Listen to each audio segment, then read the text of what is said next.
Welcome to your weekday cup of the Word. It is Monday and we're in Hebrews chapter 7.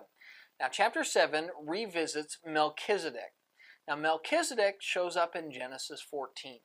In Genesis chapter 14 we get this short little story of Abraham. He'd gone to war, he had all of this plunder of war, and he came across Melchizedek, who is a king and priest of Salem.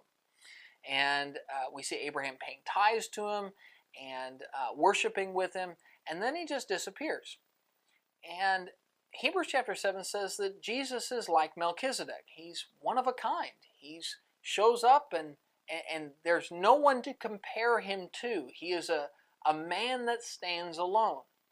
And just like Melchizedek was both a king and a priest, Jesus is a king and a priest. See, under Jewish law, kings couldn't be priests, and priests couldn't be kings. Those were very separate roles. But Jesus is both.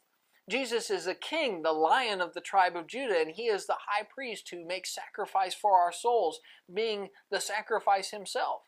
And the fact that Jesus is both of those things tells you he is king and priest of a totally different covenant. Because the old law said you can't have a king who's also a priest. So Jesus must be king and priest of a new covenant, a new law, and that is exactly the case. Jesus has a new law for us with better promises and better hopes and a better high priest, because the old law had a high priest that sinned. The new law, it's got a high priest who's sinless, who not only mediates us before God, but stands at the right hand of God as our king. What an awesome, awesome thing it is to know that we are members of a new covenant that offers better promises.